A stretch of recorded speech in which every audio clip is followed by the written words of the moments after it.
Alors, bonsoir tout le monde, ceux qui sont ici avec nous dans la salle du conseil, à ceux qui nous écoutent à la maison. Notre séance du mois de décembre, donc on approche de Noël. D'ailleurs, toutes les activités offertes par la Ville de Victoriaville viennent tout juste d'être dévoilées. Je vous encourage à en profiter, chacun et chacune d'entre vous. Ce soir, vous avez pu le constater, on arbore le ruban blanc en soutien aux 12 jours d'action contre les violences faites aux femmes qui se déroulent du 25 novembre au 6 décembre. 6 décembre qui représente le 35e anniversaire du drame de la Polytechnique également. Et Victoriaville est une ville alliée contre la violence conjugale, d'ailleurs avec l'organisme Volte-Face qui fait un travail exceptionnel sur notre territoire.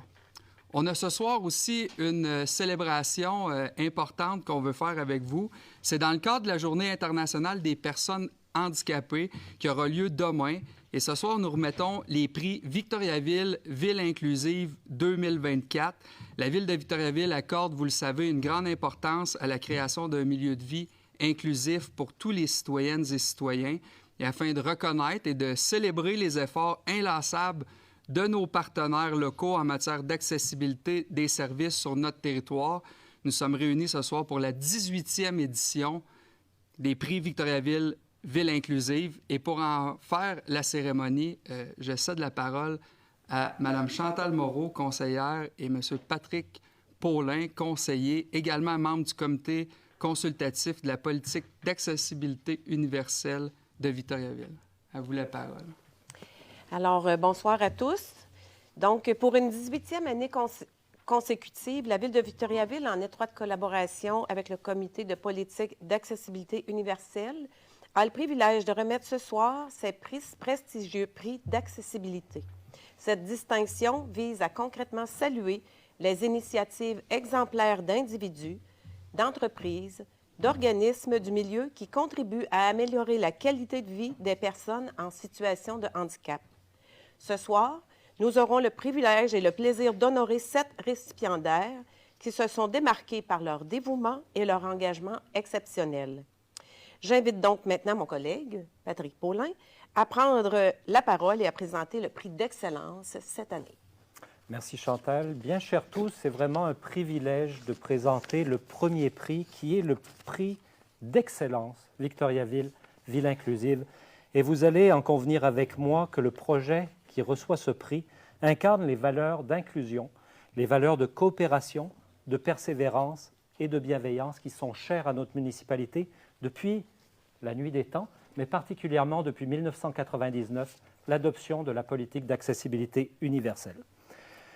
Par ce prix prestigieux, nous venons mettre en lumière les actions inspirantes de notre communauté qui contribuent concrètement à améliorer la qualité de vie des personnes en situation de handicap. Ce projet, par son engagement et sa vision, est bien plus qu'un simple projet. C'est une aventure humaine où chaque pas a permis de briser des barrières, de dépasser des limites et de démontrer qu'ensemble, tout est possible. Leurs défis dépassent nos frontières, inspirant une véritable ouverture dans le monde et de dépassement de soi.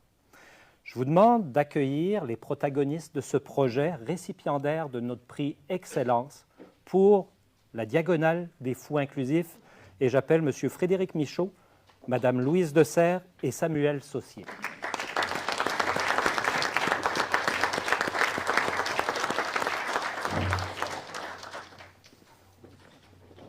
Hey Sam, ça va? Ouais. T'es encore en forme? Ouais. Oh, t'as le fun. Félicitations. Tiens, On va le donner à Sam. On va le mettre comme ça. Une décoration.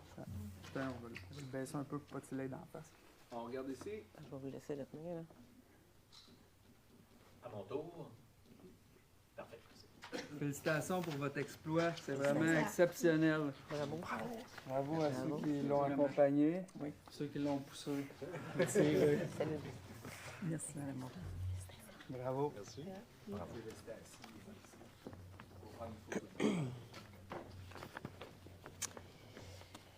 Maintenant, le prix présentation du prix ambassadeur. C'est avec une immense fierté que nous remettons aujourd'hui le prix ambassadeur Victoriaville Ville inclusive 2024 à un homme dont l'engagement a profondément marqué notre communauté, M. Yvon Brunel.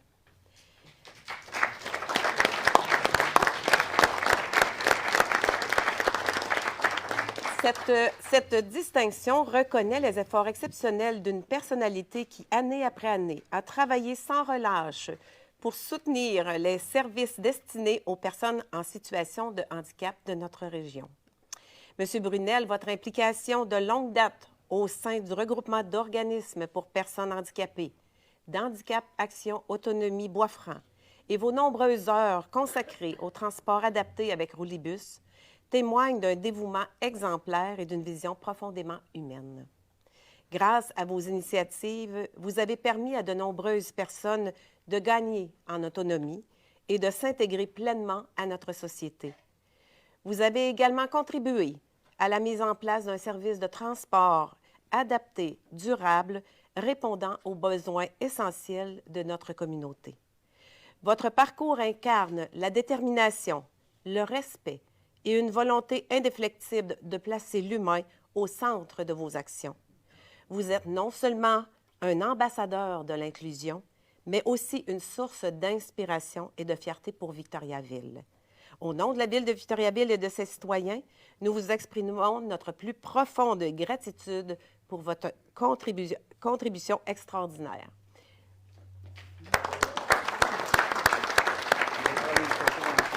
Monsieur Brunel. Merci. Félicitations, M. Brunel. Merci beaucoup. Photo. On va venir juste vers nous. Venez vers nous. Ah, OK. Ouais. Ben oui, c'est important, la photo. On regarde ici.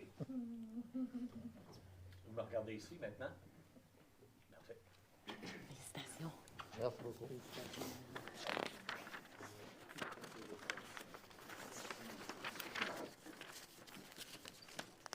Après ces 2 prix Excellence et Ambassadeur, d'autres candidatures se sont également démarquées, ainsi que 5 mentions d'honneur. Vous le savez, chaque année, on souligne des projets inspirants, des organismes inspirants et des personnes inspirantes de notre communauté.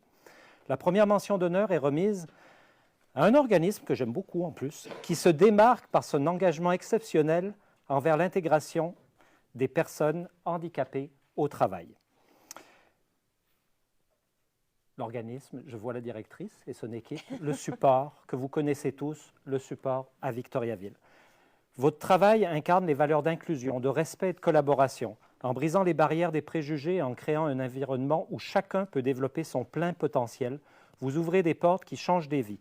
Vous offrez aux personnes ayant une déficience intellectuelle ou un trouble du spectre de l'autisme des opportunités uniques de croissance, de valorisation et d'épanouissement dans le milieu de travail. Vous leur permettez de se sentir pleinement reconnus et d'apporter une contribution significative à notre société. Je vous demande d'accueillir et de souligner l'implication de Mme Marie-Pierre Patry et son équipe, Diane Bourassa, Catherine Lallier et Cathy Provencher, pour l'organisme Le Support de Victoriaville.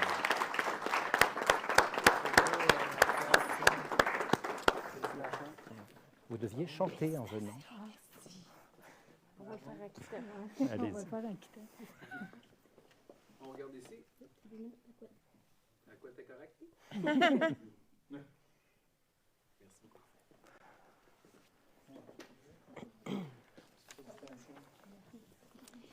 La deuxième mention d'honneur est remise à une entreprise qui fait preuve d'un engagement exceptionnel envers l'amélioration de la qualité de vie des personnes en situation de handicap.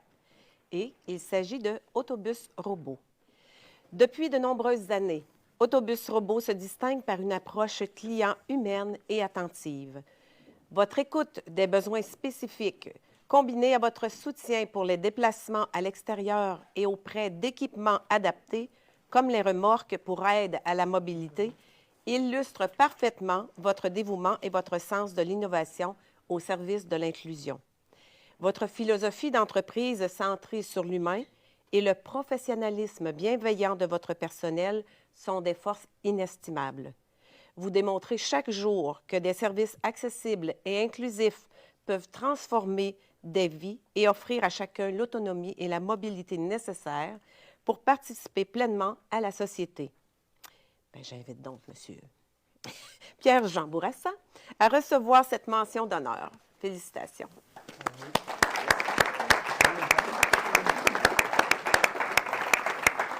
Félicitations. Merci.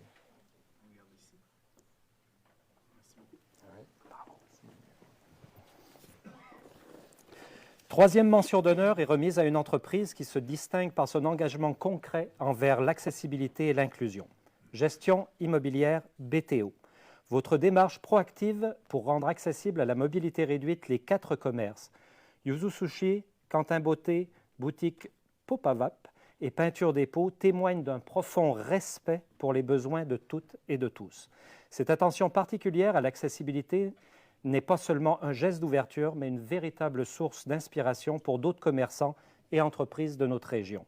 Vous montrez que des actions concrètes peuvent faire une différence significative dans la vie des personnes en situation de handicap et favoriser une communauté où chacun peut participer pleinement. Monsieur Miguel Tousignan n'est malheureusement pas avec nous ce soir, mais cette mention d'honneur le sera remis plus tard. Alors félicitations et une bonne main d'applaudissements.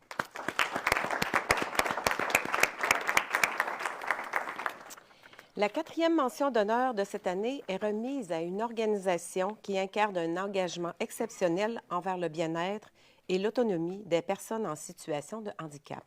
Et il s'agit de la clinique Réhabilio. Votre disponibilité et votre approche personnalisée en ergothérapie font de vous une ressource inestimable pour une clientèle qui, bien souvent, n'a pas accès aux aides offertes par la RAMQ pour l'acquisition de fauteuils roulants et d'autres équipements adaptés. En offrant un service à domicile, vous faites preuve d'une écoute attentive et d'un soutien tout au long des démarches, permettant à vos clients de surmonter les obstacles et de retrouver une qualité de vie essentielle.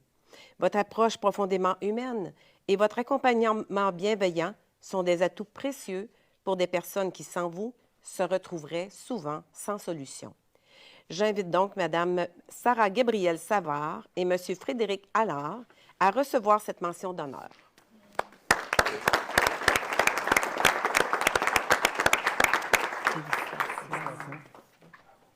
Félicitations. Félicitations et merci.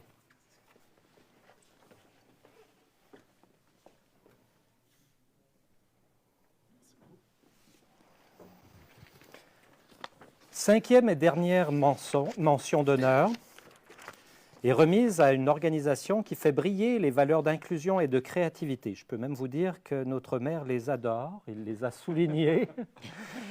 Le Claratin Cadence pour la troupe des Amis d'Eliott. Votre engagement exceptionnel envers l'inclusion, notamment grâce à votre offre de danse adaptée, a permis à la troupe des Amis d'Eliott de s'épanouir pleinement et de rayonner non seulement dans notre communauté, mais bien au-delà.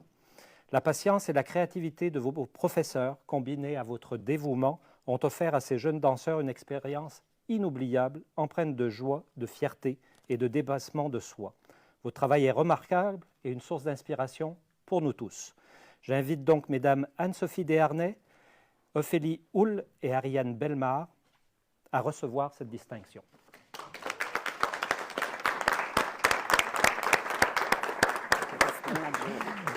C'est moi qui prends. Bravo. Félicitations. Je vais laisser M. le maire la remercier. Voilà.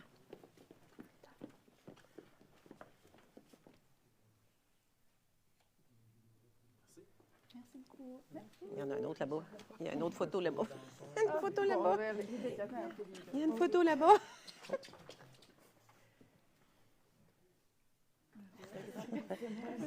Félicitations. Conclusion, Chantal? Bien, 2024 a été encore une année généreuse à bien des niveaux. Tout à fait. Et on espère que ça va inspirer toutes les organisations et tous les individus de Victoriaville à continuer de faire de notre communauté une ville inclusive, bienveillante, où chaque citoyen, quelle que soit sa condition et sa situation, peut s'épanouir pleinement. Tout à fait. Alors, toutes nos Rendez-vous l'année félicitations à prochaine? nos récipiendaires. Et oui, à l'année prochaine. Bravo.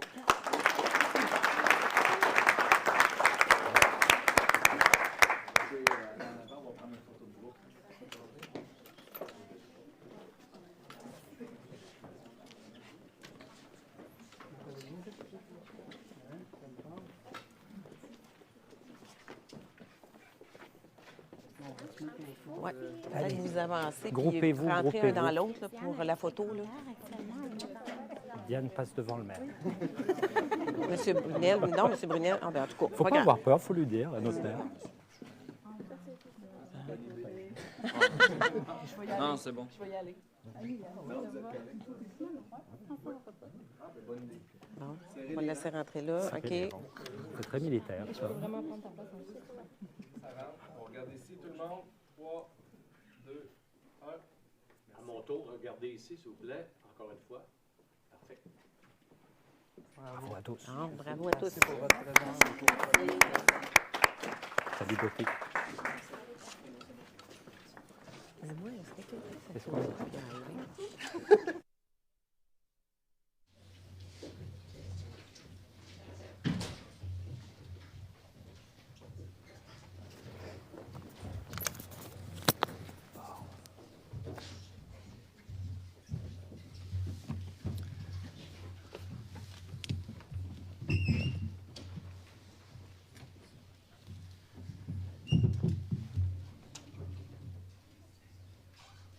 Alors, sur cette belle séance de reconnaissance, entamons maintenant notre séance publique pour ce soir.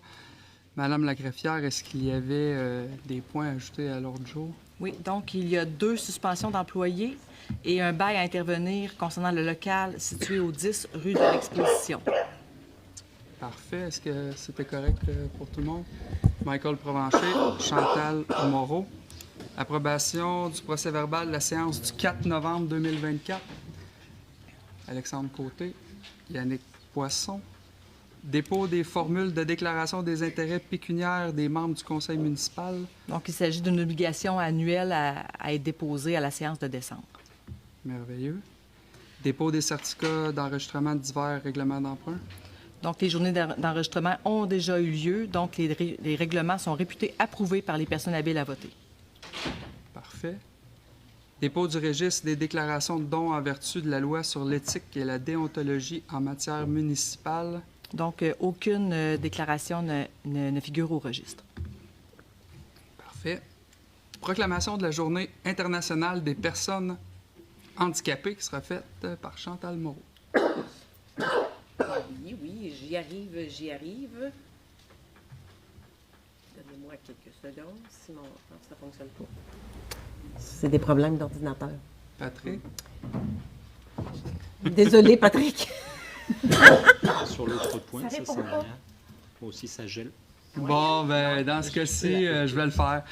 Alors, elle est toute simple en plus. Attendu que la Journée internationale des personnes handicapées aura lieu le 3 décembre 2024. On vient d'ailleurs de souligner à grands traits l'implication d'organismes de notre milieu.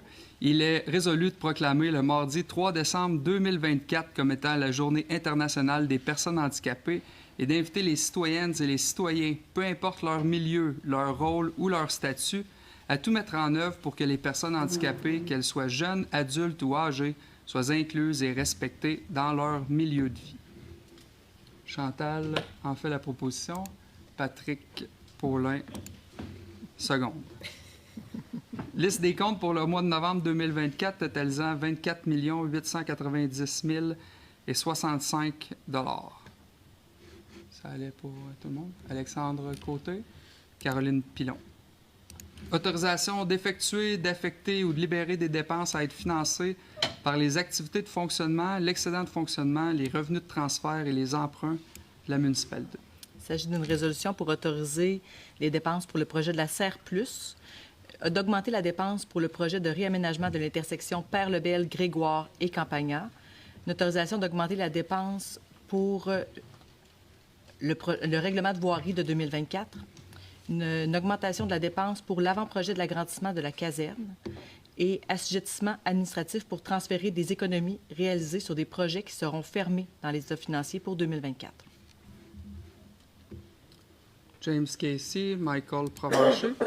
Autorisation de dépenses en vue de l'entretien et du soutien des applications des logiciels Unicité, Méga Eval et Territoire. Il s'agit de contrats annuels d'entretien et de soutien des applications de la firme PG Solutions pour le service des finances pour un montant de 193 438 $ taxes non incluses, pour la division de la cour municipale pour 21 860 taxes non incluses, et pour les besoins de la division de l'urbanisme au coût de 25 635 taxes non incluses. Patrick Paulin, Caroline Pilon. Modification à être apportée à un règlement d'emprunt. Donc, le conseil municipal désire diminuer les dépenses autorisées au règlement d'emprunt en retirant le financement par fonds de roulement ainsi qu'en modifiant la résolution qui est déjà intervenue dans ce règlement afin de supprimer l'emprunt remboursable en 3 ans au montant de 26 000 à même le fonds de roulement. C'est en lien avec les travaux de reconstruction de la rue Levasseur entre le boulevard Boisfranc et la rue Saint-Denis. Marc Morin, Chantal Moreau. Demande d'aide financière de soutien aux organismes admis à la reconnaissance municipale. Donc, il s'agit de la demande formulée par la Joujouthèque des Bois-Francs et des demandes d'aide financière pour la régularisation des soutiens sans entente. En raison d'un potentiel conflit d'intérêts, je vais retirer du vote, M. Parfait. Yannick Fréchette, Chantal Moreau. Demande d'aide financière pour divers organismes venant en aide aux personnes en situation de handicap. Il s'agit d'accorder une aide financière aux organismes partenaires mentionnés dans le document joint à la résolution. Benoît Gauthier, Caroline Pilon. Demande d'aide financière concernant l'événement VictoFest 2025. Il s'agit d'accorder une avance à VictoFest pour l'événement de 2025. Yannick Fréchette, Marc Morin. Monsieur le maire, en Oui. raison d'un potentiel, je vais retirer du vote. Oui, on va le noter. Participation financière au projet d'embellissement d'un parc-école du Centre de services scolaires des Bois-Francs. Donc, il s'agit d'un montant de 15 000 qui était prévu pour l'embellissement de l'école Saint-David. Benoît Gauthier, Caroline Pilon. Aide financière à destination entreprise en vue de la réalisation du plan de promotion Destination Victoriaville. Il s'agit de verser à la MRC d'Arthabasca pour Destination Entreprise une aide financière de 125 000 pour l'année 2024. Yannick Poisson, Patrick Paulin. Demande d'aide financière à être formulée auprès d'Arbre Canada dans le cadre du programme Opération Renouvert. Il s'agit d'un programme de subvention visant à restaurer des zones qui ont subi des pertes d'arbres importantes à la suite d'un événement naturel. Chantal Moreau, Michael Provencher. Demande d'aide financière à être formulée auprès d'Arbre Canada dans le cadre du programme Subvention d'arbres communautaires, volet Communauté formidable. Il s'agit d'un programme qui encourage et soutient les projets de plantation d'arbres dans les collectivités en vue d'apporter des bienfaits durables là où les gens vivent, travaillent et se divertissent. Caroline Pilon, Benoît Gauthier. Annulation de l'appel d'offres concernant les services professionnels de production, d'opération et de communication dans le cadre du Forum de développement durable 2025. Donc, il y a lieu d'annuler l'appel d'offres sur invitation concernant ces services professionnels. Chantal Moreau, James Casey. Résiliation d'une partie du contrat octroyé dans le cadre des travaux d'aqueduc, d'égouts et de voirie dans le secteur de la rue Cormier. Donc, c'est de le résilier, tout simplement. Marc Morin, Yannick Fréchette. Embauche d'une personne au poste permanent temps partiel préposé à la bibliothèque. Il s'agit de Mme Anne Gauthier. Patrick Paulin, Alexandre Côté. Nomination au poste directeur au sein du service de la gestion du territoire. Il s'agit de la nomination de M. Jean Demers rétroactivement au 5 novembre 2024. Michael Provencher, Chantal Moreau. Et on est tous excessivement fiers ce soir de confirmer Jean Demers dans le poste de directeur. Lui qui est en fonction à la Ville de Victoriaville depuis maintenant 35 ans. Donc, on peut dire que c'est un directeur d'expérience qui saura, j'en suis persuadé, mener de main de maître le département suite au départ de Jean-François Morissette pour la Ville de Sherbrooke. Donc, on souhaite à Jean la meilleure des chances. Puis, Jean aura également la responsabilité de préparer le département pour son propre départ à la retraite à lui. Mais on a la chance de pouvoir compter sur ses services pour encore quelques années. On a l'intention d'en bénéficier parce qu'on a, comme vous le savez, plusieurs projets importants à Victoriaville en lien avec l'urbanisation de la ville. Donc, félicitations, Jean. Embauche d'une personne au poste professionnel de conseillère en urbanisme. Il s'agit de Mme Kelly Bouchard. Yannick Fréchette, James Casey. Statut de permanence d'un employé cadre au poste de coordonnateur secteur eau potable. Il s'agit de M. Patrick Gamache. Benoît Gauthier, Patrick Paulin. Abolition d'un poste permanent régulier d'adjointe administrative. Donc, il s'agit d'un poste au sein du service de la sécurité incendie. Michael Provencher, James Casey. Convention collective intervenue entre la Ville de Victoriaville et le syndicat des employés municipaux de la Ville de Victoriaville, SCFP, section locale 5493. Donc, il s'agit d'en entériner la signature. Caroline Pilon, Patrick Paulin. Puis par le fait même, je veux en profiter pour dire à nos employés de la Ville de Victoriaville que tout le conseil municipal est excessivement fier de cette entente-là, heureux aussi de conclure une entente de 8 ans, dont 3 ans sont déjà écoulés. Et pour les gens qui nous écoutent à la maison, depuis notre entrée en fonction, on a toujours tenté d'avoir des ententes qui mettaient au minimum 2 % au maximum 3 % les augmentations, quelles qu'elles soient, dans les différentes négociations qu'on a faites. Et c'est en fait ce qu'on a réussi à conclure avec nos employés. Donc, une entente significative qui vient aussi reconnaître le travail exceptionnel que font nos employés à Victoriaville pour qu'on soit en mesure d'avoir une ville qui est aussi belle, certes, mais aussi une ville qui offre des services directs à la population en quantité nombreuse et dont la majorité des citoyens sont très fiers. Donc, nous également, on est très fiers de nos employés, puis on est content de s'être entendu avec eux. Avis de motion à être donné d'un règlement remplaçant le règlement 1390-2021 concernant la politique de prêt et de référence des bibliothèques municipales. Donc, il s'agit d'un règlement qui vient modifier divers éléments dans le règlement sur les bibliothèques, dont l'élimination des frais de retard et l'émission des constats d'infraction qui seront retirés, la modification des catégories d'abonnement, l'ajout du privilège de permettre aux employés permanents de la Ville d'avoir accès aux services de la bibliothèque gratuitement, l'ajout du privilège de permettre aux propriétaires d'entreprises implantées sur le territoire de la Ville de Victoriaville ainsi que leurs familles immédiates d'avoir accès aux services de bibliothèque gratuitement, l'ajout de la possibilité d'autoriser un tiers à récupérer des documents, modification quant au code de conduite et sanctions en cas de non-respect, et l'augmentation du nombre maximum de documents empruntés. Alexandre Côté. Avis de motion à être donné pour un règlement concernant le programme de transition énergétique des industries, commerces et institutions. Il s'agit de modifications visant la gestion du programme. Caroline Pilon.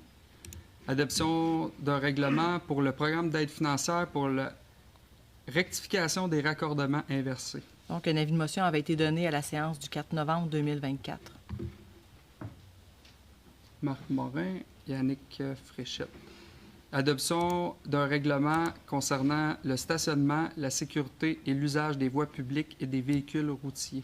Donc, il s'agit de l'ajout de passages piétons et de sens unique et des modifications aux vignettes de stationnement. Patrick Paulin, Benoît Gauthier.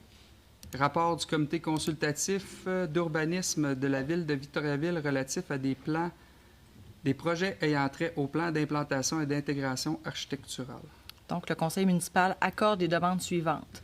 Le 58-70 rue Notre-Dame-Ouest pour le remplacement de portes et fenêtres. 595 rue Gamache pour la modification des matériaux de revêtement extérieur. Pour le 109 rue Saint-Louis pour une thermopompe. Le 381 boulevard des Bois-Francs-Nord pour une opération d'ensemble. 69 à 71 rue Notre-Dame-Est pour l'installation d'une enseigne sur le mur arrière donnant sur le stationnement Desjardins. 19 rue Notre-Dame-Ouest pour modifier l'enseigne détachée existante.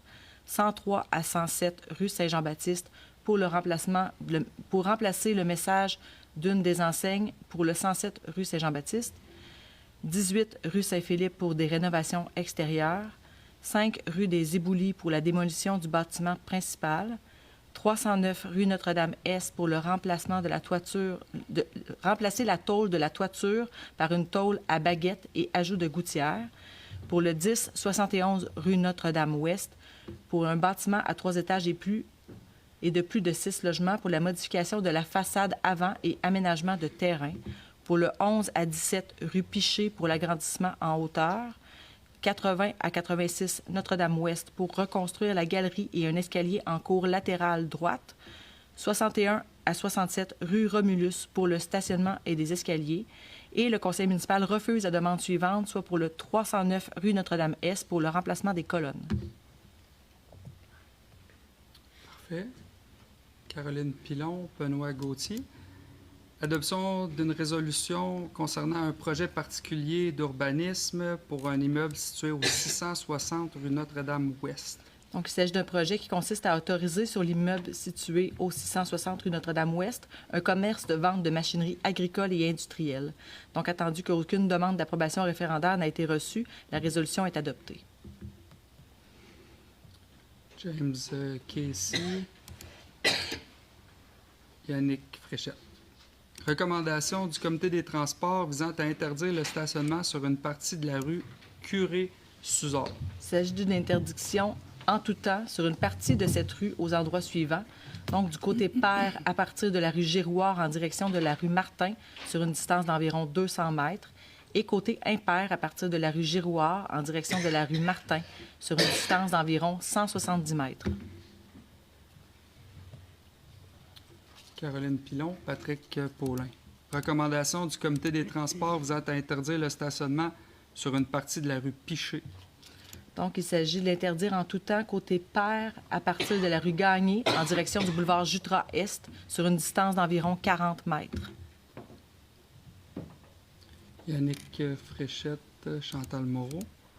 Désignation de la rue du Docteur Langelier. Donc, attendu, les rues du secteur ont pour thématique de désigner des noms de personnes, attendu que la banque de toponymes figure le nom du docteur Léon-Philippe Langelier, fondateur du département de radiologie de l'Hôtel-Dieu, attendu que le nom du docteur Léon-Philippe Langelier serait significatif pour la rue à désigner, puisque celui-ci a habité dans le secteur Arthabasca, entre autres sur la rue Jacques-Gérard, attendu que le nom Léon-Philippe Langelier est très long, et pour un nom de rue, et que Docteur Langelier est un nom d'usage connu du personnage, qui est moins long et que son nom complet, mais qui permet de le reconnaître. En conséquence, il y a lieu d'approuver la recommandation du comité de toponymie de manière à attribuer le toponyme rue Docteur Langelier. Patrick Paulin, Alexandre Côté. Demande d'autorisation formulée par la Sécurité alimentaire pour faire de la sollicitation sur la voie publique dans le cadre de la Grande Guignolée de Noël. Donc, il s'agit d'autoriser la Sécurité alimentaire à faire la sollicitation sur la voie publique dans le cadre de la Grande Guignolée de Noël qui aura lieu le 5 décembre 2024 de 9h à 20h aux endroits suivants. Sur la rue de Bigarré, à l'intersection des rues de l'Ermitage et Perrault. Sur le boulevard Jutras-Est, à la hauteur du stationnement du Colisée Desjardins, sur le boulevard Jutras-Ouest, à la hauteur de la rue Lambert. C'est ce jeudi que ça a lieu.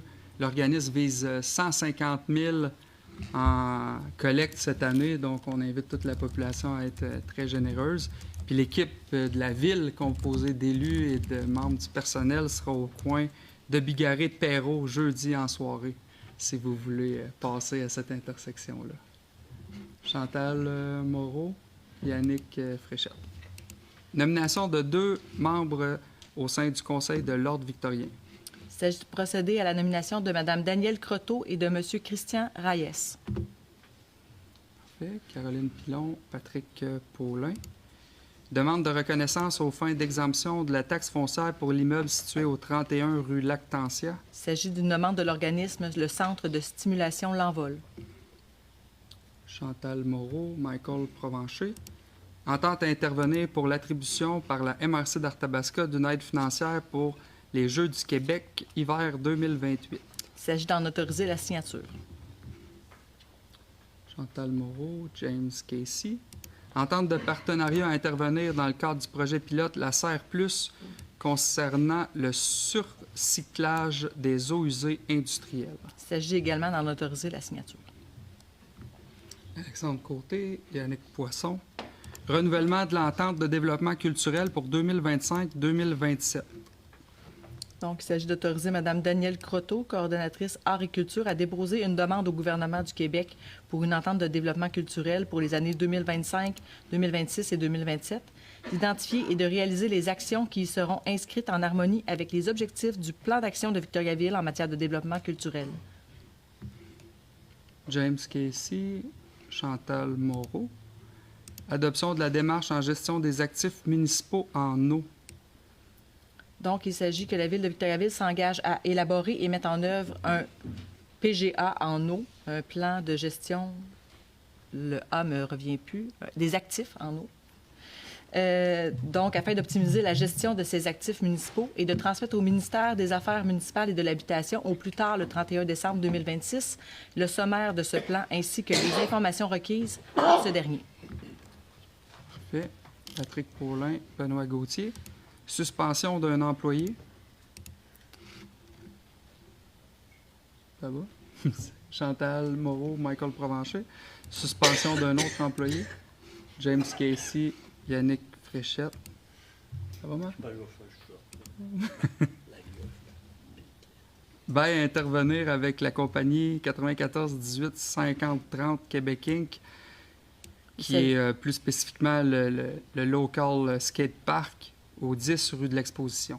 Donc, il s'agit d'approuver le bail et d'en autoriser la signature. Alexandre Côté, Patrick Paulin. Intervention des membres du conseil. On ne peut pas passer à côté d'inviter la population à participer à notre défilé de Noël. Hein, notre défilé de Noël s'en vient, samedi le 14 décembre dès 16h. Alors, on invite la population nombreuse à venir célébrer avec nous, encore une fois, ce bel événement. En effet, belle journée en perspective. Ça allait pour les interventions. On serait rendu à la période de questions. Donc, je vous rappelle que la période de questions, les questions ont une durée de 3 minutes et la durée maximale est de 45 minutes. Donc,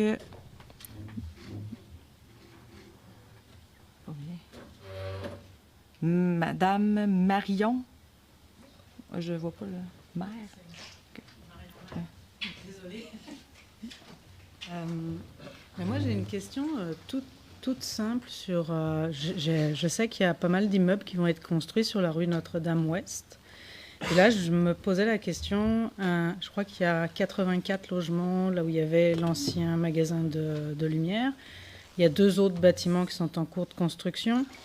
Il y a une autre pancarte pour un terrain pour du résidentiel. Il y a Brûlé, là, qui va être peut-être un beau potentiel aussi. Et là, je me demandais, c'est quoi les études d'impact sur la qualité de vie des résidents du quartier ? Parce que je me dis, c'est à peu près 1,5 voiture par appartement, au bas mot. Donc, ça fait beaucoup de trafic. Si on est à plus de 100 logements, ça fait beaucoup de trafic sur cette portion de route. Puis là, je m'inquiète un petit peu aussi pour les écoles, les bassins de population et tout ça. Donc, je voudrais vraiment savoir ce qui a été pris en compte pour la qualité de vie, l'évaluation de la qualité de vie et l'impact là-dessus pour tous les résidents du quartier. D'accord. Merci pour votre question.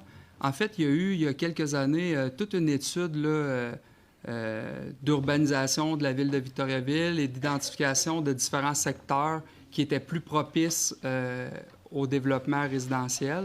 Puis toute la portion de Notre-Dame-Ouest a été identifiée comme étant une des artères qui pouvait accueillir davantage de logements. Puis il y a même eu des efforts de la ville pour encourager certains commerces à se relocaliser dans des artères plus commerciales pour permettre à davantage d'unités d'habitation d'être construites. Donc, à l'époque, quand ce travail-là a été fait, il y a plusieurs choses qui ont été prises en considération, mais entre autres le fait que Notre-Dame, c'est une artère quand même principale à Victoriaville. Vous mentionnez l'impact dans les quartiers, mais l'ensemble des projets qui ont été acceptés ont tous pignon sur rue sur la rue Notre-Dame. Et pour la plupart, les sorties charretières sont également sur Notre-Dame. Donc, je ne pense pas que ça va occasionner davantage de trafic dans les quartiers résidentiels. Non, mais sur Notre-Dame, je parle. Sur Notre-Dame, ça va être infernal. Certainement, mais il va y avoir davantage de trafic. Mais Les analyses qui ont été faites à l'époque démontraient que cette artère-là était capable de prendre une densité plus importante. Mais c'est ça. Mais la qualité de vie des gens qui vivent là, la poussière, le bruit, c'est beaucoup de voitures en plus. Là, je parle juste des voitures. On va juste prendre ça en compte. Ouais. Même pas les bassins de population pour les écoles et tout ça. Enfin, moi, je trouve ça un petit peu inquiétant. Je me dis que Victo, c'est grand, on peut peut-être étaler plutôt que de concentrer tout sur une... En même temps, vous avez des représentants ici d'un autre secteur de la ville qui préfèrent qu'on n'aille pas dans ce secteur-là. Mais je les comprends très bien en même temps. Donc, à un moment donné, il y a des places qui sont propices, surtout quand c'est sur des artères principales. Donc, l'impact est moins important que si on allait directement dans un quartier résidentiel. Donc, Notre-Dame, Bois-Franc, c'est tous des rues qui ont été identifiées comme étant des rues qui pouvaient accueillir des projets de densification. Oui, mais il faudrait peut-être penser à la qualité de vie. Victo, c'est une belle ville. Quand il y aura trop de monde, trop d'habitations, notre qualité de vie va vraiment beaucoup baisser. C'est votre opinion. En même temps, il y a des gens qui ont besoin de logement, puis il faut, comme ville, trouver des façons de les loger quelque part. Puis il n'y a pas de places qui sont parfaites. À chaque fois qu'il y a un développement dans un secteur de la ville, ça vient avec des impacts sur les résidents qui habitaient ce secteur-là. Mais on tente par tous les moyens avec les équipes de faire le développement de façon harmonieuse autant que possible, mais on est conscient que ça amène d'autres problématiques parfois. Parce que là, moi, ce que j'en comprends, c'est que pour un développement, pour des ambitions politiques, économiques, personnelles, je vous rassure, c'est pas pour des ambitions on politiques. préfère sacrifier la qualité de vie, en fait. De la population. Vous irez voir les gens qui n'ont pas de logement, puis non, eux mais ça, espèrent qu'ils s'en construisent. Je pense qu'il faut un juste milieu. Ouais. En tout cas, merci beaucoup. C'est noté, merci. Claude Cloutier. Bonjour, messieurs. Moi, c'est un peu sur le même sujet. Je me dis, à Victoriaville, on a un plan d'urbanisme, mais il n'est pas respecté parce qu'à chaque fois, vous changez les règlements. Comme moi, j'étais sur la rue Piché à un moment donné. Il n'y avait pas de bloc en arrière de chez nous. Puis là, Courtois, il m'a claqué un 4 étages. Je suis revenu de mes vacances. J'ai vu que ça avait été accepté par la ville. Fait que là, il avait vu sur ma piscine. Puis je pense que tu n'aurais pas aimé ça d'avoir un 4 logements en arrière de chez vous. Tu comprends? Puis ça arrive dans plein de quartiers. Là. Il y a mes amis qui étaient sur une petite rue pas loin de l'hôpital. Courtois, je pense qu'il voulait faire un 4 étages en arrière de chez eux, mais là, ils l'ont ramené à 2 étages. Ils ont respecté le plan d'urbanisme, mais il faut toujours se défendre sur ces projets-là, tu comprends? Fait que moi, je pense qu'on devrait faire comme à Montréal, comme à Grande Place, là, les centres d'achat, ils ne marchent plus. Fait que moi, je ferais un 10 étages là, puis ça leur amènerait des clients en plus, tu comprends? Mais il faut vraiment avoir une vision à long terme, sinon ça va ressembler à Drummondville, tu vas avoir un foyer de vieux à côté d'un bungalow, tu sais, ça n'a pas de bon sens. En tout cas, moi, si on paye du monde pour faire un plan d'urbanisme, il faudrait quelque part le respecter. Sinon, mets-la dehors, puis on va sauver 200-300 000 par année, tu comprends? Là? Ouais. C'est ça l'affaire. Là. Si toi, tu veux décider, OK, tel projet est accepté dans tel coin, c'est un peu comme la Sablière. Là, là tu fais ça sur le bord de la rivière, mais là, c'est inondable. Moi, je marche là tous les jours. Je le vois qu'au printemps, les glaces, ils débordent, puis il n'y a pas de place pour faire 300 logements là. C'est incroyable. Là. En tout cas, je ne sais pas comment tu vas réussir ça. Puis en plus, avec les remblais qu'ils envoient là, je serais bien curieux de voir s'il n'y a pas des terrains contaminés qui ont été déversés là parce qu'il n'y avait aucune surveillance, puis les camions, ils rentraient à tour de bras là-dedans. Fait que moi, je t'envoie un in de même, mais c'est ça. Il y en a d'autres qui ont d'autres questions peut-être plus pointues. Là, mais... Bien, votre question, c'est par rapport au plan d'urbanisme. Au plan d'urbanisme qui n'est pas respecté. Moi, je trouve que c'est ça parce que dans plein de quartiers... Au bas mot, là, actuellement, la ville de Victoriaville a un taux d'inoccupation de 0,5 %, ce qui veut dire qu'il n'y a vraiment pas beaucoup d'habitations disponibles pour les gens qui cherchent une place pour habiter. C'est un phénomène qu'on voit partout au Québec. Pour avoir un équilibre entre l'offre et la demande, on vise 3 %. Pour atteindre 3 % Victoriaville, demain matin, ça prendrait 800 unités d'habitation supplémentaires. Donc, on se doit de permettre à des logements de voir le jour, parfois avec certains inconvénients sur les secteurs, les quartiers existants. Vous parlez des centres commerciaux, là, on a en fait du démarchage avec les 2 propriétaires de centres d'achat, c'est 2 propriétaires différents. On a un projet qui est en travail, je crois, pour le centre d'achat qui est devant le cégep. Donc oui, ce propriétaire de centre d'achat-là a dans ses cartons de construire de l'habitation. Dans nos pourparlers avec eux, quand il est question d'une place comme celle-là, on dit, en effet, vous voulez monter en étage, allez-y, c'est un site qui est propice à ça. En même temps, c'est pas nous qui décidons où les projets se font et où les promoteurs acquièrent des terrains puis décident de construire. Donc, à partir de là, on travaille avec nos équipes pour avoir le moins d'impact possible sur les résidents du secteur.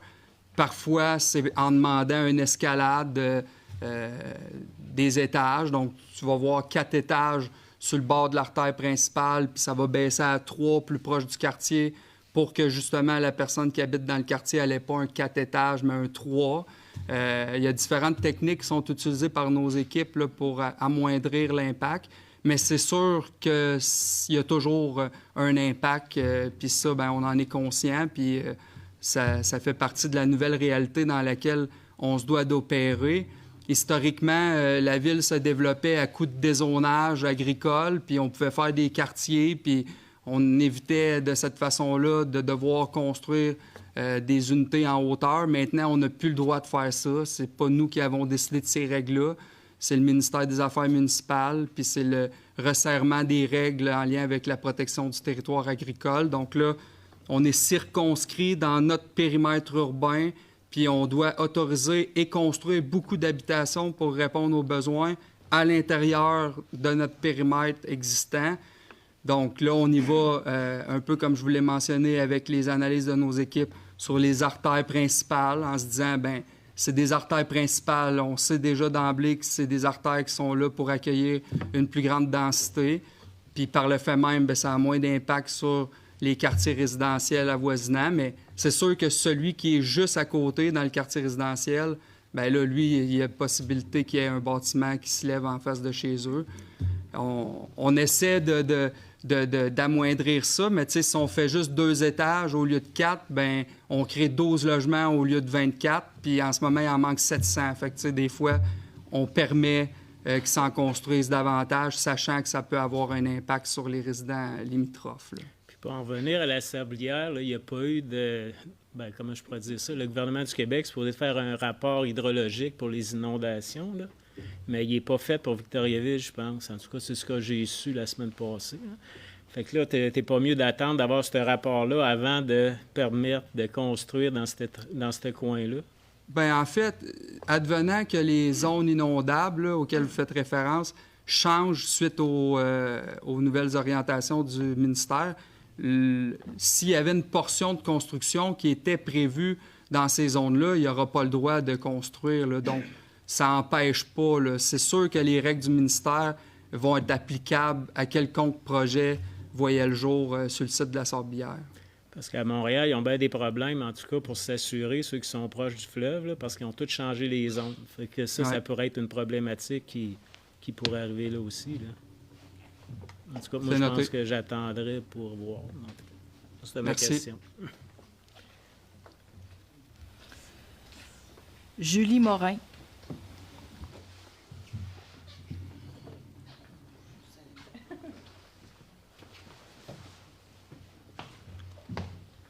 Oui, bonsoir. Bonsoir tout le monde. Je reviens justement de la Sablière. C'est un lieu un peu sacré pour moi, comme quelque chose d'important. Et puis, je me demandais, pour ne pas se retrouver peut-être dans une même situation aussi complexe, est-ce qu'il y a des milieux que vous considérez des milieux naturels ici à Victoriaville qu'on devrait protéger, que ça s'appelle ça, on ne touche pas à ça? Est-ce que vous voyez un endroit à Victoriaville qui mériterait ce respect-là? Bien, il y en a plusieurs, en fait. Puis l'année dernière, on a fait une annonce conjointe avec l'organisme Nature Avenir, qui est un organisme de protection de la biodiversité, où on est venu justement donner des servitudes à cet organisme-là, des servitudes à perpétuité, pour nous assurer que jamais il y aurait de développement qui se ferait sur ces milieux naturels-là. Savez-vous c'est lesquels? Où sont-ils? Bien, vous pouvez voir sur le site de la ville de Victoriaville, là, vous avez le recensement de chacune des parcelles de terrain qui ont été protégées. Le boisé des Frères Sacré-Cœur, entre autres, en fait partie. La sablière à laquelle vous faites référence, elle ne nous appartient pas à la ville de Victoriaville. C'est un propriétaire privé qui la possède. Je comprends que vous avez un lien d'attachement envers la sablière, mais il faut dire qu'en ce moment, vous avez un lien d'attachement envers un espace qui est propriété de quelqu'un d'autre. Nous, ce qu'on travaille dans ce dossier-là, c'est de couper la poire en deux, si on veut, puis d'avoir une portion de la sablière qui va revenir à la ville et dont on va pouvoir en faire la protection, autant au niveau de la biodiversité que la remise en valeur du site. Donc, c'est de cette façon-là qu'on travaille ce dossier-là depuis le début, mais des lieux, naturels à Victoriaville, il y en a plusieurs. Puis... j'aimerais vraiment les connaître. Bien, écoutez, madame, je viens de vous le dire, ils sont tous référencés sur le site non, mais de la on est ville capable de le dire, la Terre des Jeunes, on est OK, y a-t-il d'autres endroits qu'on veut garder intacts? Il y en a plein, puis notre objectif, c'est toujours de l'augmenter.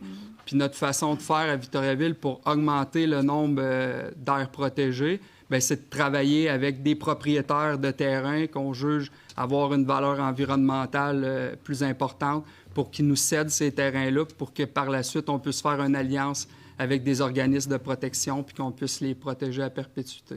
Madame la greffière nommait des différents éléments qu'on peut changer sur une maison, qu'on a le droit ou pas. On parle d'impact sur nos voisins, impact sur là, on parle d'impact sur la vie, là, on s'entend, sur la rivière, C'est une question d'imagination, je crois, d'y marcher et d'imaginer cette masse-là à ce lieu-là. Tu sais, on a la belle église qui est éclairée, on a la croix, on a cet espace-là vert. À ce temps-ci, c'est magnifique encore. Il y a tellement à apprendre. Je nous souhaite de rester curieux parce qu'on a beaucoup à apprendre. Beaucoup à apprendre. Parfait, c'est noté.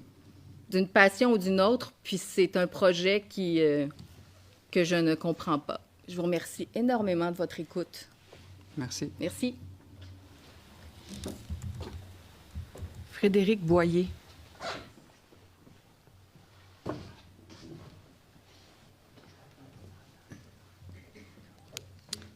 Bonsoir. En fait, j'avais un premier point pour remercier les deux conseillers qui étaient venus nous rencontrer à Arthabasca, qui avaient répondu aimablement et avec une certaine transparence à toutes nos questions. Dieu sait qu'il y en a eu. Je n'ai pas eu la présence d'esprit de faire un retour sur une chose qui avait été dite par M.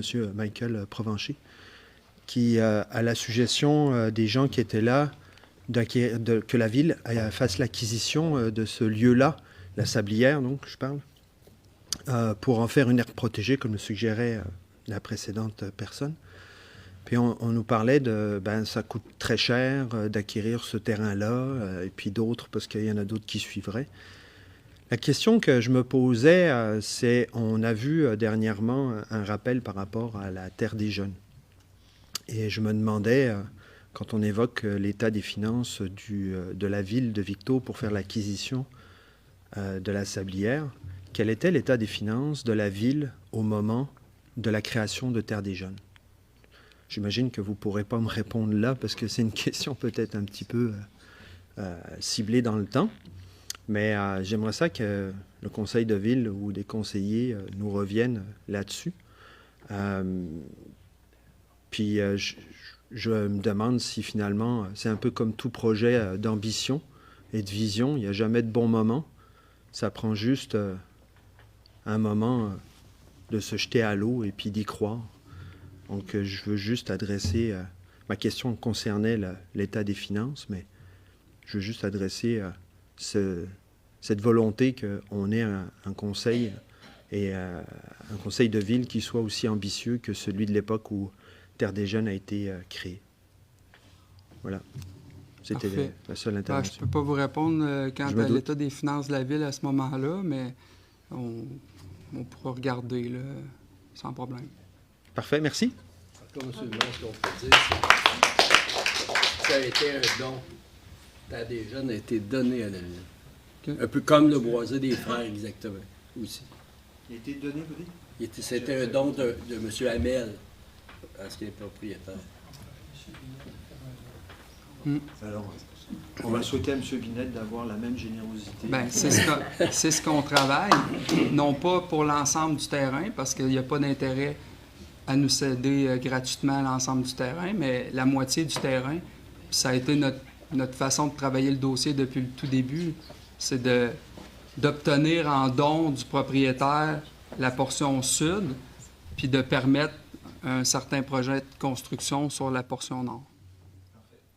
Mais si on fait ça, on se retrouve à avoir un projet, non que je sois complètement contre, c'est juste que j'essaye de voir comment on peut faire cohabiter l'humain si proche de zones sensibles et quelle sera la vision de la ville si jamais vous allez de l'avant pour créer une zone tampon entre l'habitation et les écosystèmes. Parce que quand viendra le temps des maringouins, le temps des wawarons qui chantent à tue-tête au printemps, des castors qui font différentes constructions, à un moment donné, ça va être comme quartier des oiseaux où je me promène souvent au réservoir. Les castors se font délocaliser de temps en temps par le service de la faune parce qu'ils deviennent nuisibles.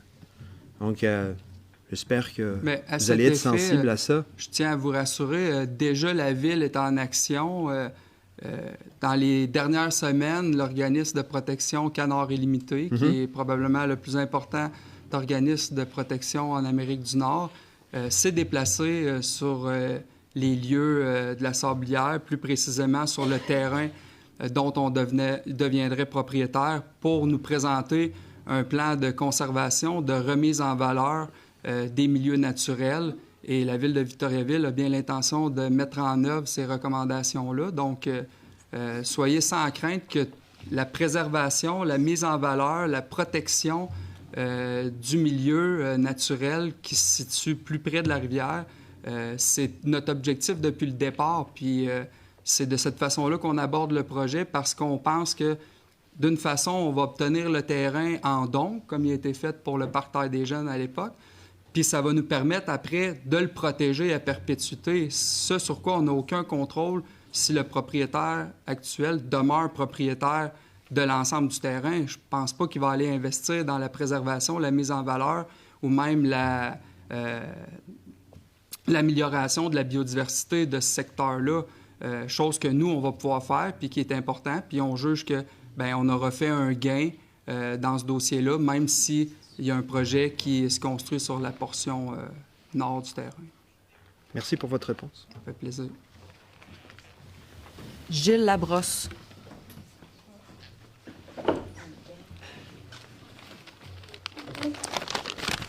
Mesdames, Messieurs, bonsoir.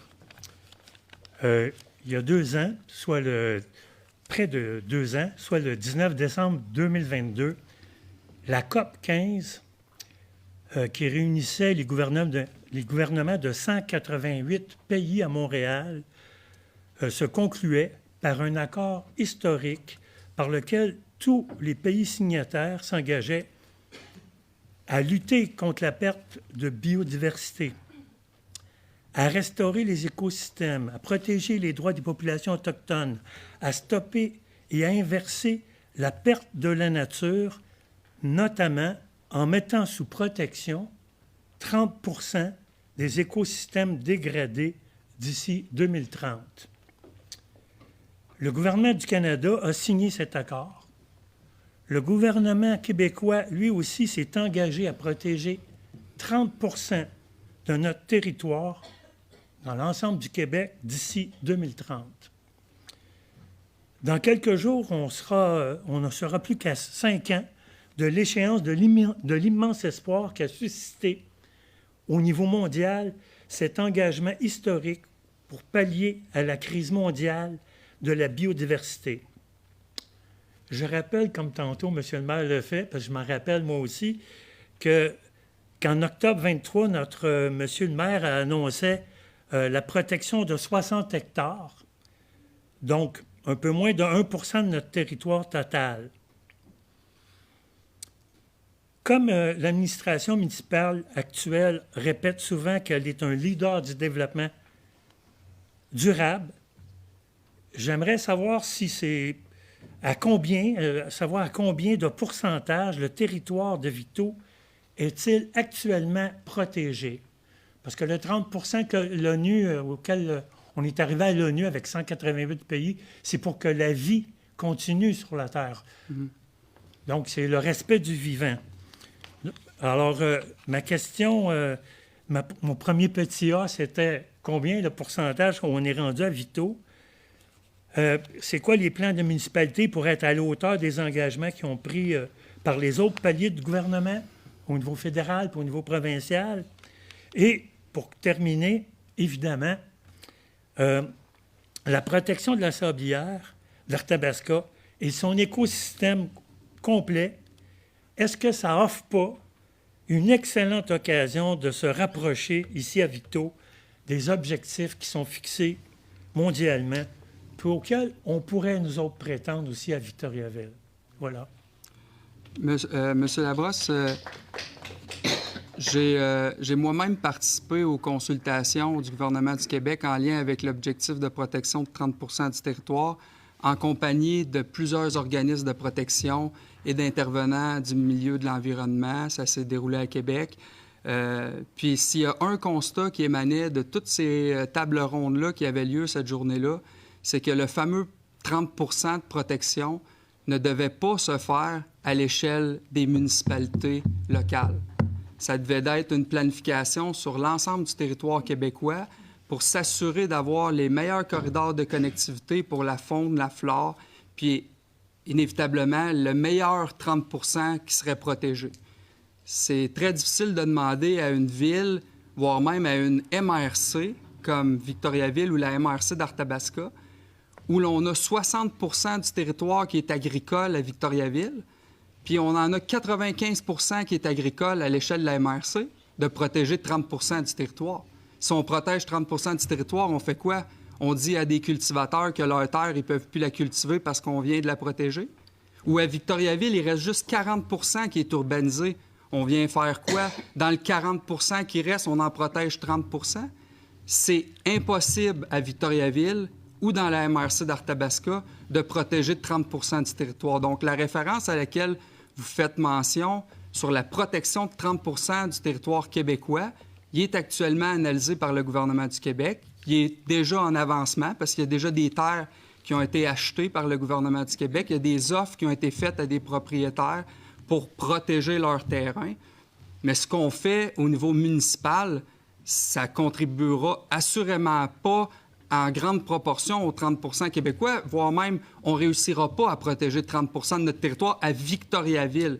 Il y a peut-être des municipalités dans le nord du Québec, en Abitibi ou ailleurs, qui vont être en mesure de protéger 30 de leur territoire, mais dans un territoire agricole comme le nôtre, ça n'arrivera jamais. Mais c'est d'autant plus important de protéger les seuls milieux naturels qui nous restent.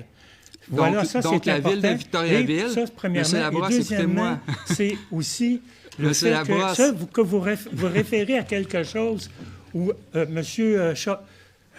ministère de l'Environnement a commencé à bouger là-dessus, mais ils ont fait protéger à peu près 11 d'abord du territoire, mais dans le coin de Chibougamau.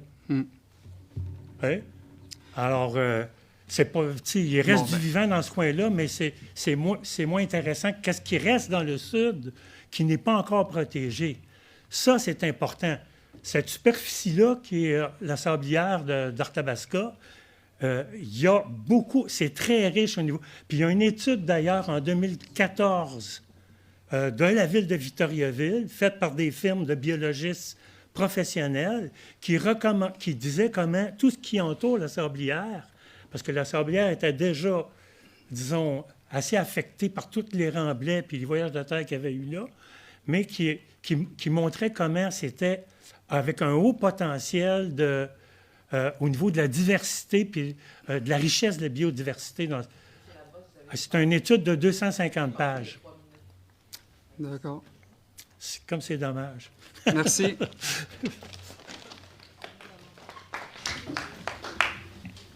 Audrey Caron.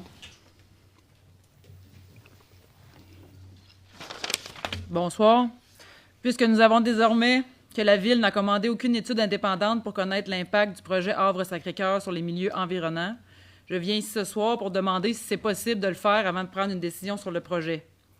Est-ce possible de consulter des biologistes et ou des experts en biodiversité pour savoir si la construction de 300 logements dans la sablière d'Arthabasca aura des impacts négatifs dans le boisé des Frères qui appartient à la Ville, dans les marais adjacents que la Ville souhaite protéger, sur la portion sud de la sablière que la Ville souhaite acquérir et dans la rivière Nicolet. Ces milieux ont tellement d'importance pour les Victoriavillois. Pouvez-vous faire ces démarches sérieuses avec des experts indépendants, compétents, puisque vous n'avez pas cette expertise dans votre conseil municipal ni dans votre équipe de fonctionnaires? Puis en fait, à cette question-là qui revient souvent là, par rapport aux fameuses études, il faut convenir du cadre de responsabilité d'une municipalité. Puis là où nos responsabilités commencent, c'est en lien avec le zonage, en lien avec la permission d'unité d'habitation, en lien avec l'analyse, transport, implantation de bâtiments, gestion des réseaux d'aqueducs, gestion des réseaux d'égouts. On n'a pas, comme vous le mentionnez, à l'interne, des biologistes ou des spécialistes de l'environnement pour évaluer quelque projet que ce soit. Mais dans la répartition des responsabilités, c'est là où le gouvernement du Québec et son ministère de l'Environnement entrent en ligne de compte dans tout développement domiciliaire, quel qu'il soit. Dans le projet de la Sablière, il va devoir y avoir une entente promoteur qu'on appelle entre la Ville et le promoteur qui va venir paramétrer ce qui est permis. Une fois que ça va avoir été fait, le dossier va être transmis au ministère de l'Environnement qui, lui, avec tous ses spécialistes, ses biologistes, ses gens à mesure d'évaluer les répercussions environnementales, vont trancher à savoir si le projet peut voir le jour ou si le projet nécessite des modifications pour respecter quelconque contrainte environnementale. Donc nous, vous ne voulez pas faire ces études, dans le fond, pour savoir si votre boisé des Frères va être impacté? Bien, on ne parle pas du boisé des Frères. Notre boisé des Frères, il est déjà protégé. Oui, mais la question, c'est plus, vous ne voulez pas savoir si vous voulez faire une étude pour savoir l'impact que ça aura. Dans le sens, je comprends que tu ne construiras pas de bâtisse dessus, mais l'impact de la construction, tu ne veux pas savoir s'il va y avoir un impact? Tout ça est pris en compte par le ministère de l'Environnement. Mais pas par la Ville? La question, c'est oui ou non? La Ville ne veut pas faire ces études-là? Chacun ses responsabilités. Nous, on a nos professionnels en ingénierie, en infrastructure, en travaux publics, en gestion de l'eau. Puis des spécialistes en environnement, bien, sont dans le ministère de l'Environnement. Fait qu'on s'en dégage, puis on ne veut pas faire ces études-là, c'est ça? Bien, écoutez, si à différents niveaux, lorsqu'il y a des projets, la Ville devait elle-même engager ses propres experts toujours pour aller faire des expertises, ça n'en finirait plus, là. Tu sais, on a nos champs de compétences qui sont bien paramétrés, puis dans lesquels on exerce avec nos équipes les meilleurs services à la population qu'on peut. Puis dans le cas présent, comme c'est le cas, vous vous souviendrez, dans le dossier des éoliennes, là, pour ceux qui sont là, la MRC d'Arthabasca a évalué le projet sur l'implantation sur son territoire, les différentes règles en vigueur, les retombées. Puis ensuite, tout le volet environnemental va être fait par le ministère de l'Environnement. Puis la MRC ne serait pas plus à mesure d'embaucher les différents experts pour faire toutes ces analyses-là.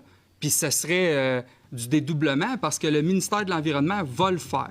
Donc, dans le dossier qui nous occupe, nous, on évalue avec les informations qu'on a selon le paramètre municipal avec lequel on travaille, le projet. Puis ensuite, on a confiance que le ministère de l'Environnement va faire sa partie de travail.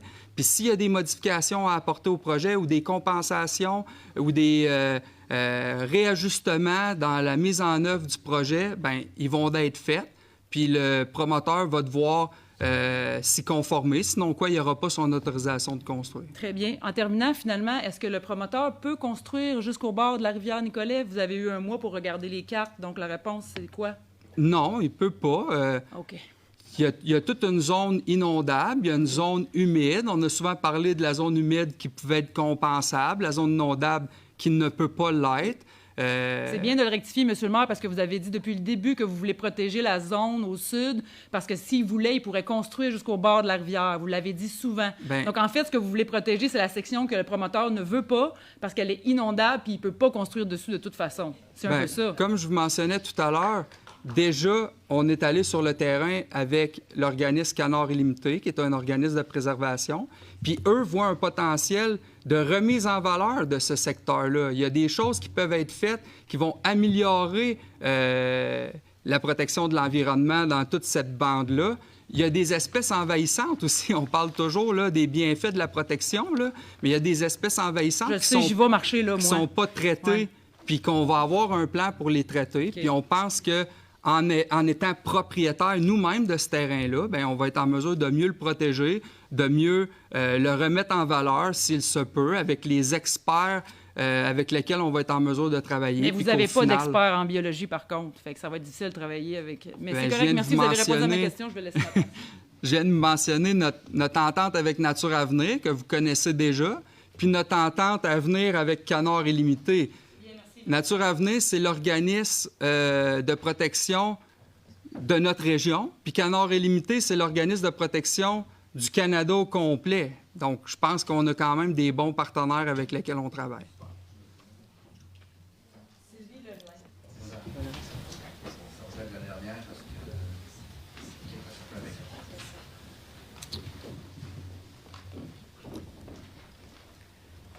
Bonsoir.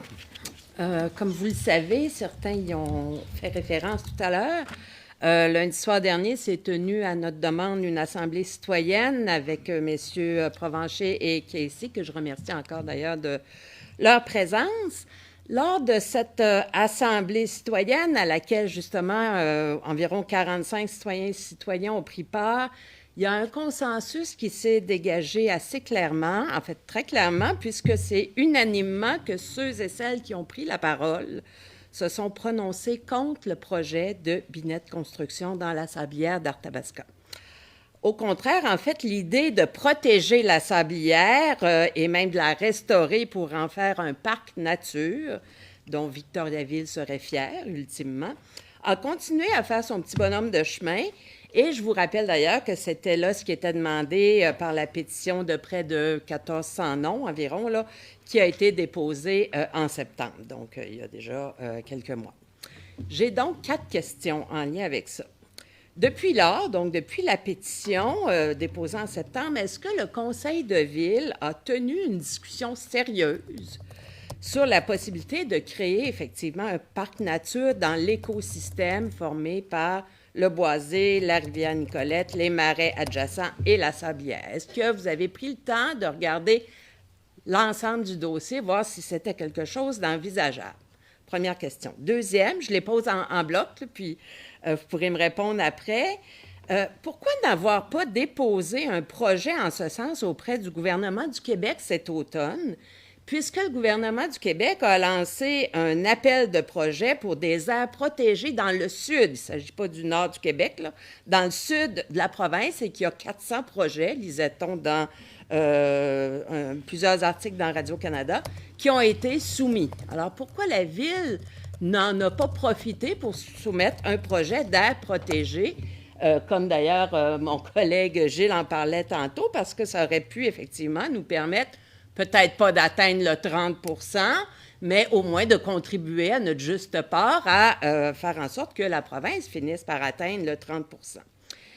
Je lis aussi, toujours sur les sites de Radio-Canada, qu'il y a un deuxième appel de projet qui est prévu pour 2027, toujours dans le cadre du même objectif, d'arriver à 30 %. Est-ce que la Ville ne pourrait pas s'y préparer sérieusement? On a du temps. C'est annoncé pour 2027. Quitte avant qu'il soit trop tard et que le projet soit complètement démoli et que la nature soit directement impactée. Excusez-moi, je sais que c'est pas tout à fait français, là, impacté dans ce sens-là. Alors, quitte à retarder quelques projets d'infrastructure qui sont prévus au budget municipal pour consacrer les sommes nécessaires à l'achat par la Ville de la dite sablière. C'est vraiment ce que les citoyens ont souhaité que la Ville puisse faire. Bref, La Ville du développement durable, on n'arrête pas de le dire, acceptera-t-elle enfin de revoir ses priorités, de pas juste protéger le petit bout qui est inconstructible sur le bord de la rivière, de protéger l'ensemble de la sablière et ainsi de répondre à une mobilisation citoyenne et écologiste qui est, je vous le dis, de plus en plus grande. Alors, on aimerait que vous nous écoutiez et que vous preniez la peine, serait-ce qu'une fois entre vous, de regarder qu'est-ce qui est possible de faire en allant chercher de l'aide, justement, via ces projets-là. Pourquoi ne l'avez-vous pas fait? Pourriez-vous envisager de le faire? Merci. Parfait. Merci pour les 4 questions que j'ai pris le temps de noter. En fait, premièrement, pour la discussion en lien avec les parcs nature, c'est un mandat déjà qu'on a donné bien avant que le dossier de la sablière devienne d'actualité, que celui de connecter nos grands parcs en partant du Mont-Arthabasca jusqu'au Boisé des Frères, toute la bande riveraine qu'on connaît, nous amenant, souhaitons-le, jusqu'au parc Terre des Jeunes. On risque d'avoir l'aboutissement de cette étude-là quelque part en début de la nouvelle année. Donc, on a bien hâte d'en prendre connaissance parce que, justement, il s'agit là d'un corridor de milieu naturel important pour la ville de Victoriaville, puis qui inclura assurément, si on est en mesure d'en faire l'acquisition, une partie de la sablière. Maintenant, par rapport à l'appel à projet dans le sud, ça ne me dit rien, mais je vais vérifier avec nos équipes les références. S'ils ont déposé quoi que ce soit ou sinon pourquoi ils ne l'ont pas fait. C'est quelque chose qui pourrait être fait. S'il y a un autre appel à projet en 2027, je vais les aviser de cela s'ils ne le savent pas déjà. Puis pour terminer, la question de protéger ensemble la sablière, puis vous semblez penser que la Ville est inactive dans ce dossier-là. Au contraire, là, quand je vous mentionne qu'on a des organismes de conservation qui se sont rendus sur les lieux, il y a la sablière, oui, mais il y a aussi d'autres terrains à côté qui composent l'espace public que les citoyens utilisent, mais qui, soyons honnêtes, n'appartient pas aux citoyens et que n'importe quand, les propriétaires pourraient décider de mettre fin au passage, puis comme Victoriavillois, on perdrait tous l'accès à ces lieux-là naturels qui nous sont chers. Puis on veut sécuriser des ententes, non seulement avec la sablière, mais avec les autres propriétaires de terrain pour qu'ils cèdent à la Ville ces portions de terrain-là, pour que la Ville, on puisse s'associer à des partenaires crédibles en protection de la biodiversité et mise en valeur de ces milieux-là. Quand on parle de mise en valeur de lieux naturels, c'est que vous êtes un groupe de citoyens qui êtes très sensibilisés, très informés par rapport à la biodiversité et sa protection. Mais pourquoi est-ce qu'une majorité de la population ne se rendrait pas sur ces terrains-là pour profiter de la nature, profiter de la biodiversité qu'on y retrouve? Mais souvent, si on veut que ça arrive, bien, il faut le mettre en valeur, il faut avoir certains tracés déjà définis, il faut avoir des activités d'interprétation qui vont venir expliquer c'est quoi les espèces qu'on y retrouve. Puis pour ça, bien, il faut une volonté municipale, puis il faut un projet d'ensemble à réaliser, puis c'est actuellement ça sur quoi on travaille. Donc, on met toujours l'emphase juste sur la protection de la sablière dans son ensemble, puis c'est le seul élément sur lequel vous venez nous poser des questions à tous les mois, mais nous, on regarde de façon plus générale comment est-ce qu'on peut protéger à perpétuité ces terrains-là, les redonner à la population de meilleure façon que l'utilisation qu'on en fait actuelle, puis de remettre en valeur de façon plus significative la biodiversité qu'on y retrouve. Puis, au passage, bien, ça nécessite une entente avec le propriétaire actuel parce que ce terrain-là ne nous appartient pas. Le propriétaire ne veut pas le vendre, son terrain. Donc, l'option qui nous reste, c'est de trouver un partenariat qui coupe la poire en deux puis qui nous permet d'atteindre nos objectifs de protection, de remise en valeur de ce site-là, tout en lui permettant de construire. Puis, en toute honnêteté, on n'est pas contre la construction de logements sur ce site-là. Parce que, comme je l'ai expliqué tout à l'heure, il en manque des logements à Victoriaville. Oui. Puis ce terrain-là, il est zoné blanc. Ce qui veut dire qu'il a déjà le droit de construire. Il est dans toutes les analyses qui ont été faites par la Ville comme étant une zone à construire. Puis le propriétaire il en est conscient de ça, puis il veut le développer. Donc, si vous un me coup disiez que qu'il y a ça, une partie du terrain qui va servir à des logements sociaux, déjà, il y aurait peut-être une plus grande part d'acceptabilité. c'est pas sociale. impossible. C'est pas Mais la impossible raison qu'il y en ait. pour laquelle nous, on vous parle de la sablière, c'est qu'en ce moment, c'est la sablière qui est sur le bord d'être développée par ce promoteur-là. Là. Mais si vous voulez inclure la sablière dans un projet plus vaste, plus large, c'est pas nous qui allons nous y opposer, Exact. certainement C'est pas. ça sur quoi on Cela travaille. dit, on parle de la sablière au complet et non pas juste de la petite partie dans le sud que vous allez protéger pour éco-blanchir la décision. Bon, ça, c'est vos propos. Continuer quand même avec c'est votre 300 analyse. logements qui vont avoir un impact en fragmentant un milieu naturel, un écosystème. C'est ça, on dirait que la dimension que vous ne comprenez pas, que nous autres, on essaye de vous expliquer réunion après réunion, c'est qu'on parle d'un écosystème qu'on ne peut pas fragmenter en petits morceaux en pensant que ça n'aura pas d'impact sur le milieu environnant, sur le boisé des frères qui vous appartient déjà et qu'on veut protéger. Donc, c'est ça l'idée. Alors, que vos spécialistes de canards limités viennent enquêter ailleurs, c'est très bien, mais qui regardent aussi l'ensemble de la sablière. Nous, ce qu'on vous demande, et c'est pourquoi on espère que notre ville finisse par nous entendre, c'est vraiment de se porter acquéreur. Il n'est pas à vendre en ce moment le terrain, d'accord, mais faites une offre intéressante. On a entendu dire de combien est-ce qu'il l'avait payé, là. Il y a moyen de faire une offre intéressante sans ruiner la ville. Il n'est pas payé trop cher. Merci. Merci. Ouais, on a atteint la fin de la période de questions, de toute façon.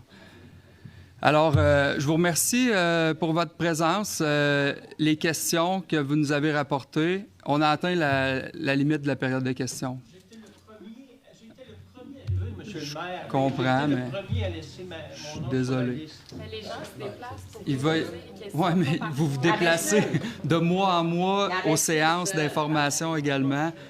C'est les règles de la période de questions, puis on va les maintenir parce que sinon, on pourrait dormir ici. Je vous remercie à tous ceux qui nous écoutaient à la maison. Je tiens à vous rappeler qu'il va y avoir une séance extraordinaire la semaine prochaine où aura lieu le dévoilement du budget 2025. Puis sur ce, je vous souhaite un bon congé des fêtes si on n'a pas la chance de se revoir. Merci tout le monde. Bonne soirée.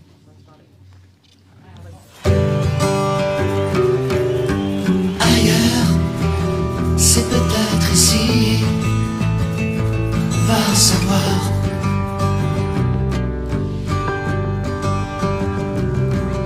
L'autre, c'est peut-être toi, va savoir.